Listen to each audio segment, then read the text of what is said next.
10h05, vamos falar um pouquinho sobre a alta dos combustíveis. Na última semana, o governo federal e praticamente quase todos os estados brasileiros, né, e isso incluindo aqui o Espírito Santo, chegaram a acordo para conceder um apoio financeiro à importação do diesel. Essa é uma tentativa, gente, de conter a alta do preço do combustível no dia a dia, né, do consumo brasileiro, não só para quem tem carro a diesel, mas para todo tipo de produto da cesta. A gente falava disso no bloco anterior, né, que tem o impacto da logística, da mobilidade, isso impacta diretamente. Hoje, inclusive, teve mais um anúncio, novo ministro dos Transportes, anunciando também uma estratégia para conter o querosene no aumento da passagem aérea. E a gente vai falar um pouquinho, com a inclusão do Espírito Santo nessa negociação, como é que se dá isso nas contas do Estado, como que se deu essa adesão. O meu convidado aqui no estúdio é o secretário de Estado da Fazenda, Benício Costa. Bom dia, Benício. Bom dia a todos que estão nos ouvindo. Como é que foi essa negociação? Qual é a proposta do governo federal? Então, essa negociação ela começou lá no CONFAZ, na semana retrasada, né, no qual nós participamos, juntamente com os outros estados. E o governo federal ele levou para a gente a proposta, né, de uma desoneração de R$ 1,20, e sendo que a União iria arcar com metade disso, ou seja, 60 centavos, e os estados arcariam com a outra metade, 60 centavos. Essa desoneração foi proposta no sentido de que eles fariam uma desoneração para os importadores, né? Fariam um subsídio para os importadores de diesel, e os estados contribuiriam com esses 60% com base na sua, com esses 60 centavos, desculpa, com base na sua, no seu consumo de diesel, né? Então, a gente fez ali um levantamento de quanto o estado do Espírito Santo, no caso, consome de diesel em relação ao global, e esse percentual iria ser colocado como base para poder abater o dinheiro, né, que seria de subsídio que o Estado subsidiaria a importação do diesel. Então, na realidade, o que vai acontecer é que esse valor ele vai ser descontado do nosso fundo de participação dos estados, né? Então, ele vai ser descontado na fonte. Essa foi a proposta da União, e com isso o Estado contribui aí para poder tentar, pelo menos, segurar um pouco o preço do diesel e evitar também desabastecimento. Então, olha só, esse desconto aí de 60 centavos no litro do diesel, não é isso? Né? Que corresponde à quota parte do Espírito Santo, ele não dá lá na hora que se arrecada o ICMS, mas na hora que ele redistribui. Porque assim, na realidade, o que vai acontecer é que a arrecadação ela não vai ser prejudicada, né? Porque o subsídio, na realidade, quando eu falo arrecadação de ICMS. É uma subvenção. Né? É uma subvenção. Então, na realidade, o que vai acontecer é que esses 60 centavos eles vão ser, digamos assim, retidos, né, no FPE, e depois vão ser repassados de forma de subsídio pela União diretamente aos importadores de diesel. Isso é bom porque não prejudica os municípios, né? Se a gente tirasse da arrecadação, nós tiraríamos também 25% dessa arrecadação da distribuição para os municípios. Então, dessa forma, eu acho que ficou mais justo, né? E o subsídio vai direto na ponta ali de quem está importando o diesel. Benício, isso é temporário, enquanto estiver em guerra, é isso? Isso, boa lembrança também. Esse foi um ponto da proposta também, que a União fez a proposta de permanecer por 2 meses, né? Então, agora abril, temporário. Já está valendo? Não, a MP ainda vai ser editada, né? Tá. A MP, acredito que deva ser publicada hoje ou amanhã. Essa é a previsão. Mas aí teria que ver direitinho na MP qual seria a data, mas o prazo seria de 2 meses. Entendido. E o governo federal abre mão também de PIS e COFINS? O governo federal, na realidade, já abriu mão do PIS e COFINS, né? Nessa MP especificamente, que a gente está tratando, da desoneração dos estados, ela diz apenas sobre a desoneração do diesel dos importadores. Na realidade, não é desoneração de ICMS, é um subsídio, né, para poder... do FPE. Do FPE, exatamente. É um subsídio para poder ajudar, né, quem está importando a diminuir o custo, né, e com isso poder equalizar o preço aqui interno no Brasil. Qual é a conta do Espírito Santo? Que a gente deixa de arrecadar, né?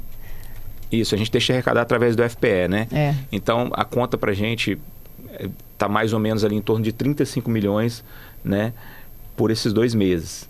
Então, é um valor que é relevante, né, 35 milhões, justamente pelo fato de ser temporário, por 2 meses, é que a gente achou boa a proposta, né? Porque isso não faz com que a gente perca ainda mais a arrecadação.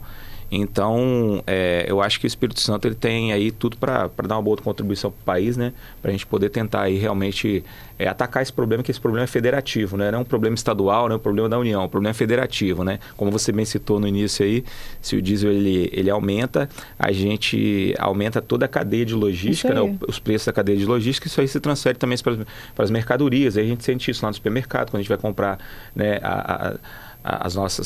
os nossos bens de consumo, a gente sente isso no transporte público, a gente sente isso na aviação, enfim. Então, a gente tem uma série de consequências, né, que são maléficas para a economia, caso a gente não consiga segurar o preço do diesel, né? Fora a especulação que existe também, né? E quando há um aumento de preços, a gente sente também que alguns atores eles acabam aumentando o preço mais do que deveriam. Então tem tudo isso inserido nesse contexto, né? Que é inclusive esse monitoramento que está sendo feito pelas polícias, pelo Ministério Público. Exatamente. Né? Esse é o nosso grande desafio, né? É fazer com que essa subvenção ela tem dois pontos principais, né? Para subvenção. Primeiro é fazer com que o diesel ele seja fornecido assim de forma correta no país, né? Porque o diesel brasileiro, o diesel que vem para o nosso país, 30% dele é importado, cerca de 30%.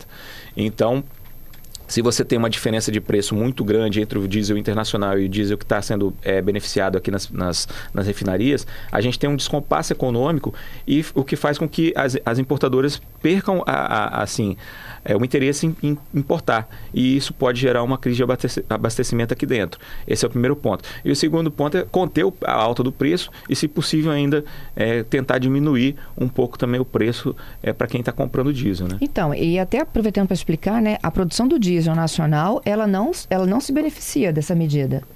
Porque ela não passa pelo processo de importação. Não, a princípio não. Né? Só que quando a gente refina o diesel aqui, a gente acaba tendo um certo controle sobre o preço, né? Então, dessa forma, a Petrobras ela consegue, às vezes, segurar um pouquinho mais o preço.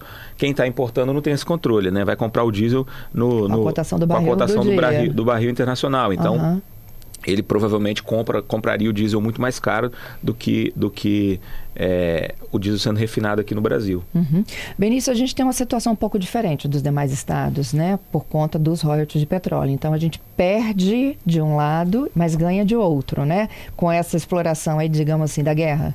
Isso. O Espírito Santo tem uma característica de estado produtor, né? Então, a gente tem ali royalties e participação especial, que a gente recebe em virtude da produção de petróleo aqui no nosso estado.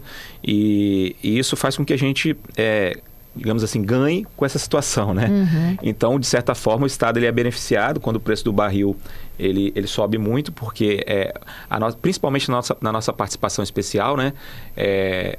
A gente tem três variáveis que são importantes, né? A primeira delas é a produção, né? Então a produção é a variável mais importante para o valor da participação especial. Depois o preço do Brent, né? E depois a cotação do dólar. Então essas três variáveis são as variáveis mais importantes para se calcular quanto que o Estado vai receber de participação especial na exploração de petróleo. Dessas três aí, a gente está se beneficiando em praticamente duas, né? Porque a primeira é a produção. A Petrobras ela aumentou sua produção, né? A escassez de petróleo no mundo faz com que as empresas produzam mais. E a outra é o preço do Brent também, que disparou, né? Saiu ali de cerca de 60, foi para mais de 100. Então, nessas duas variáveis aí a gente consegue ganhar e com isso aumenta também a nossa participação especial e os nossos royalties. Uma ação amortiza a outra. Amortiza a outra. Né? Não são as mesmas contas, mas... pelas nossas contas a gente deve até passar um pouquinho. A gente está perdendo 35 milhões de um lado, mas vai ganhar um pouquinho mais do outro. A gente acha que o ganho para a gente é maior, né, do que a perda no caso da subvenção aí do diesel. E esse anúncio de hoje? Eu sei que a gente já aplica uma tarifa diferenciada de querosene, né? Como um incentivo, inclusive, né? Aqui do Espírito Santo. O que muda para hoje aí com esse anúncio aí de tarifa zero?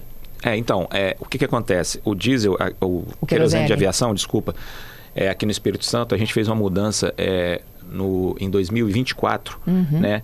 Em que a gente mudou a legislação do querosene de aviação para justamente... E naquela época nós estávamos tentando fazer com que viessem mais voos para cá, né? Que a gente tivesse ali uma passagem mais competitiva, um preço de passagem mais competitivo, e nós conseguimos. Eu acredito que foi atingido o objetivo. Nós recebemos um estudo da administradora do aeroporto em que mostra realmente o número de voos, o número de assentos, né, que eles marcam, ele aumentou aqui no nosso estado, e nós também tivemos ali uma nova oferta de passagens aéreas aqui para o nosso estado. Então foi muito boa essa medida, né?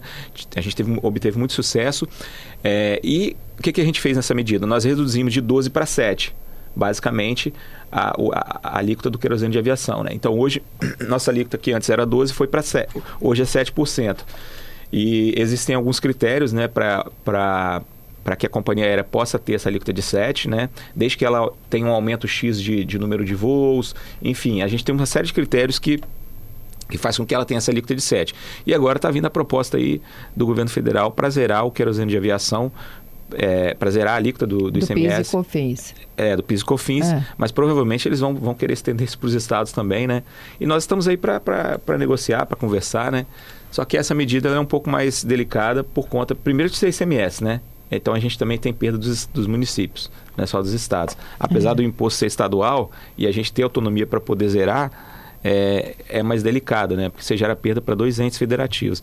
E segundo, porque essa perda provavelmente vai ser uma perda maior para o Estado do Espírito Santo. Então a gente precisa analisar isso com mais cautela, com mais detalhe. Mas assim, por enquanto, como você bem falou, é uma desoneração federal, né? PIS e COFINS, eles estão tentando segurar um aumento já previsto aí de 20% da alta do querosene no valor final da passagem. E o Ministério de Portos e Aeroportos está apresentando hoje ao Ministério da Fazenda esse pacote de medidas de tarifa zero, zerar mesmo, para tentar conter esse aumento. Os nossos ouvintes estão aqui conversando conosco, tá? Eu vou aqui fazer alguns dos registros e um deles está dizendo o seguinte, ó. Daqui a pouquinho eu recupero o nome, mas eu já tinha lido a mensagem, de que mesmo com todas as estratégias, né, das instituições em conter o aumento, o brasileiro é terrível, ele vai lá e aumenta, né? E aí, assim, a gente tenta apertar de um lado e a estratégia aumenta do outro. Qual é o poder de fiscalização de vocês para isso, tá? E a outra, se já não passou da hora de dar incentivo para carro elétrico. Muito boa essa também, tá? Então, o que acontece? Essa questão dos benefícios, né, ela é uma questão que já está provada empiricamente, que quando a gente dá um benefício fiscal, muito pouco vai para o preço final do produto, né? Geralmente ele se distribui na margem de valor agregado do produto durante o ciclo do produto, né, que vai desde a industrialização até ali o varejo. Então, assim, o nosso desafio... E a gente observou, é importante falar isso, a gente tem observado lá, porque a gente tem acesso às notas na Receita Estadual, a gente tem acesso às notas de entrada e notas de saída, né? Então, a gente sabe por conta... o importador importa, por conta ele manda para as distribuidoras e por conta as distribuidoras repassam esse combustível, né? Então, a gente já observou, e eu até pedi para o pessoal lá da Receita fazer um estudo mais detalhado, de que esse aumento do preço, principalmente nas distribuidoras, né, está sendo além daquilo que realmente deveria ser. Isso a gente já consegue observar em alguns movimentos. A gente está aprofundando o estudo para que a gente possa depois fazer um trabalho junto com a Receita Estadual, com a Receita Federal, junto ao PROCON também, para que a gente possa cobrar dessas distribuidoras, né, o porquê desse aumento abusivo de preços. Né? Ele antecede a chegada no posto de combustível? Antecede a chegada no posto. Ele está lá na distribuidora? A gente detectou que esse problema ele está realmente acontecendo nas distribuidoras, né? Então, mas a gente, como eu falei, a gente está aprofundando o estudo para ver realmente mas a gente observa que existe uma tendência. Então, se a gente der o subsídio, né, para o importador repassa isso no preço para a distribuidora, mas a distribuidora depois não repassa esse subsídio, esse desconto, a gente perde um pouco do sentido, né, de fazer isso aí. Então, a gente vai fiscalizar, a gente vai realmente atuar em cima disso aí.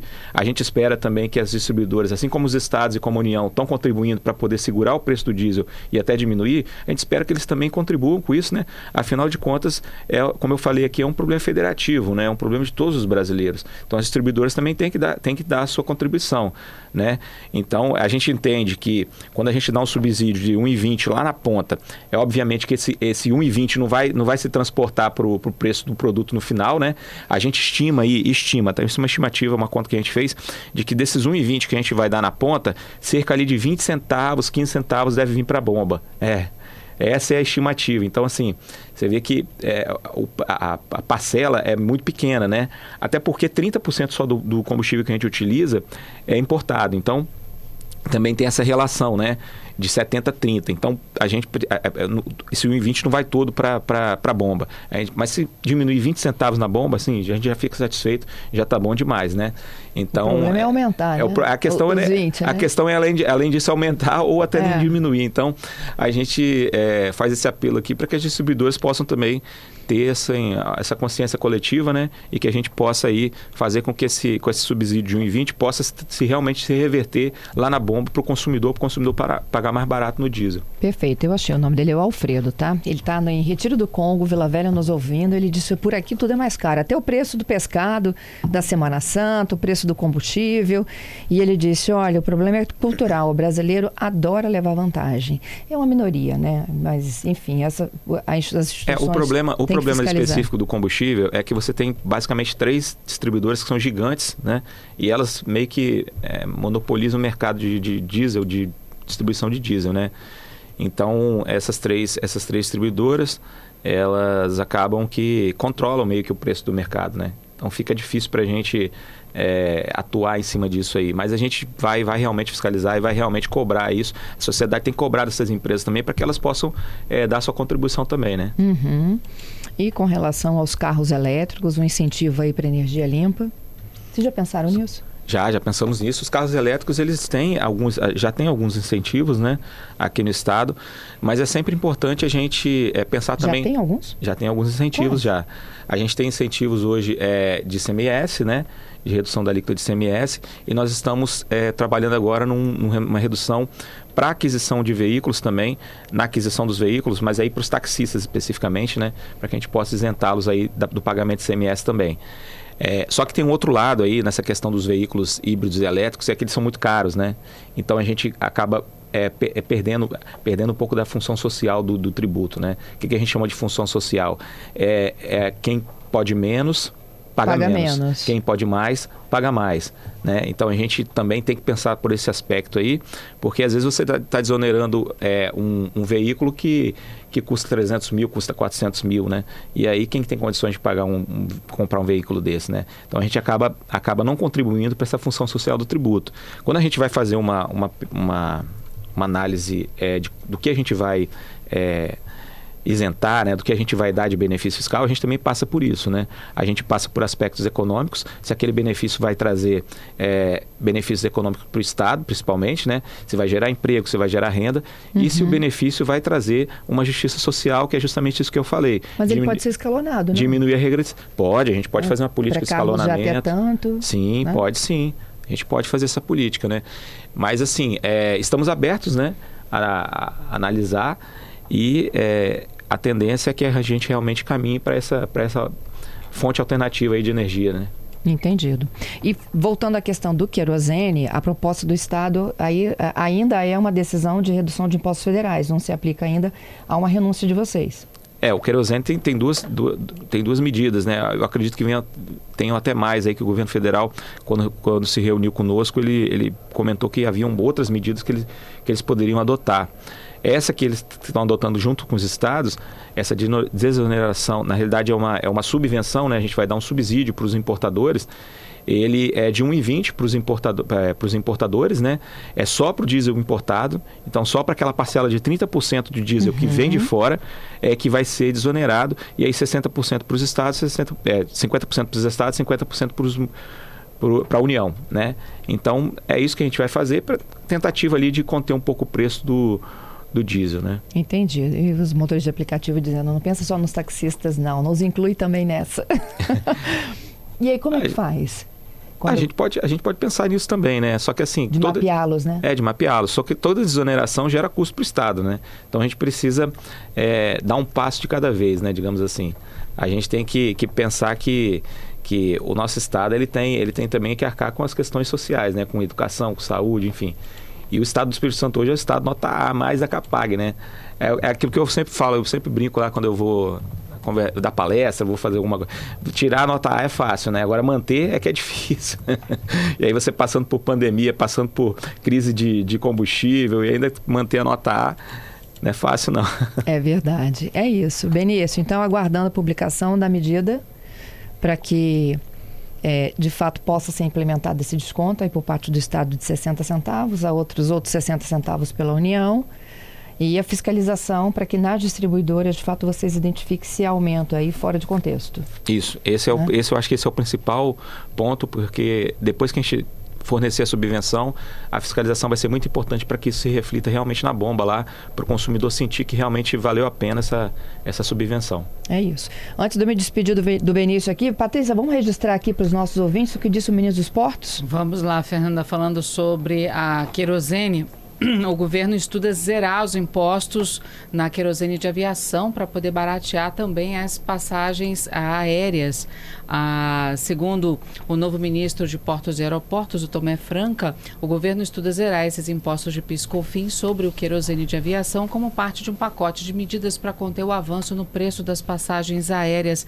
Os preços podem subir até 20% com a alta da querosene de aviação, segundo especialistas. Na última semana, o Ministério apresentou ao Ministério da Fazenda, o Ministério de Portos e Aeroportos, apresentou ao Ministério da Fazenda um pacote de medidas para tentar evitar essa alta dos preços. As propostas incluem ações emergenciais voltadas ao setor de aviação, como a criação de linhas de crédito para empresas aéreas com recursos aportados pelo Tesouro. A proposta seria a partir de uma linha operada pelo Banco do Brasil. Outra proposta prevê zerar a cobrança de PIS/COFINS sobre o querosene de aviação, que é um dos principais custos das companhias, e o pacote também inclui a postergação do pagamento de tarifas de navegação aérea à Força Aérea Brasileira. Essa medida está sendo tratada diretamente com a FAB e com o Ministério da Fazenda. A tarifa de navegação aérea paga à FAB é uma espécie de taxa cobrada pelo uso de serviços, auxílios e comunicações do Sistema de Controle do Espaço Aéreo Brasileiro. A previsão é que representantes dos ministérios se reúnam amanhã, terça-feira, dia 7, para definir as medidas que devem ser adotadas. Fernanda. É isso, Benício? É isso, e só para fazer um adendo, você falou do motorista de aplicativo, o motorista de aplicativo também tem benefício aqui, tá? Como é que é isso? Então, para eles ouvirem aqui. É a redução realmente do ICMS na compra, na aquisição dos veículos, né? Para quem tem esse tipo de trabalho, né? Ou taxista ou motorista de aplicativo. Mas esses benefícios já existem? Já existem sim. Oh, eu acho que eles não sabem. IPVA também. Nós inclusive fizemos o ano passado, né, uma medida justamente para poder desonerá-los desses tributos, né? Então, quem não sabe, procure se informar aí com o seu sindicato, né, com a sua unidade, com a entidade com a sua empresa que os representa, né? Que geralmente essas demandas elas chegam para a gente através dessas entidades, né? Sindicatos taxistas, sindicatos motoristas de aplicativo. Então, eles realmente sabem do que está acontecendo ali, né? E com certeza podem informá-los aí melhor. Então, tá quem bom? é motorista de aplicativo e quem é taxista já tem o benefício do carro elétrico? Já tem o benefício da redução. O taxista agora a gente está fazendo um ajuste no decreto deles, porque o decreto deles não previa a redução do ICMS para carros elétricos, mas a gente vai incluir agora essa redução, esse ajuste, porque é um decreto mais antigo, né? Então a gente precisava incluir isso aí. Você sabe qual é o percentual de redução? Olha, salvo engano, está saindo de 17 indo para 12. Tá? Salvo engano. Agora de cabeça eu não me lembro, tá? Mas para o motorista comum, não? Não, motorista comum não. Tá. Só para quem trabalha com veículo. Para quem é taxista e para motorista de aplicativo. Olha que notícia legal, gente. O Clebson tá aqui, olha. Fala do motorista de aplicativo, então. Falei. É isso. E o combustível, né? Que tem que agora diminuir. Não sei se o carro dele é a diesel, acho que não, né? Mas enfim. Benício, foi você falar, 4 motoristas de aplicativo vão mandando mensagem. Existe um sindicato dos motoristas de aplicativo? Olha aí, muita gente me perguntando. Existe sim, nós atendemos eles ano passado, na demanda deles. Então, vou pedir a Adalberto para checar essa informação para a gente aí. Eu não sei, eu não me recordo agora se é sindicato ou associação, mas... Não tem problema, a gente descobre... Tem sim uma entidade que representa aí o pessoal. A gente descobre e conversa com eles, viu? É isso, queria te agradecer pela gentileza, pelas notícias aqui para os meus ouvintes. Obrigada, viu? Que é isso, eu que agradeço, né? E a gente espera aí que esse esforço que o Estado está fazendo na redução do preço do diesel, ele se reverta aí realmente para os consumidores, né? Para quem realmente precisa, para os caminhoneiros, enfim. E a nossa parte a gente vai fazer, que é realmente esse estudo para verificar o preço justo, digamos assim, né? Que deveria ser cobrado de quem realmente está consumindo ali o diesel, né? Perfeito. Benício Costa é secretário de Estado da Fazenda, conversando conosco aqui sobre a alta do combustível e as estratégias do governo federal e dos estados para tentar conter esse aumento em virtude da guerra envolvendo Estados Unidos, Israel e Irã. Dos estados que não aderiram ainda, Benício até me falou aqui um pouquinho antes de entrar no ar, Rio e Rondônia. Salvo engano, Rio e Rondônia ainda não tomaram essa decisão, né? Os outros estados já aderiram à medida, né? Então é praticamente uma adesão unânime, né? É uma unanimidade junto aos estados. A gente entende que realmente é um problema federativo, como eu falei, né? Não adianta a gente virar as costas para isso, porque o preço ele vai subir para todo mundo, né? Então não adianta a gente precisa trabalhar em conjunto agora para que a gente possa estancar, né, esse aumento do preço do diesel e quem sabe até tentar reduzir um pouco aí o preço para os caminhoneiros, para quem precisa desse combustível, né? É isso. Bom trabalho, viu? Que é isso, eu que agradeço. Obrigado.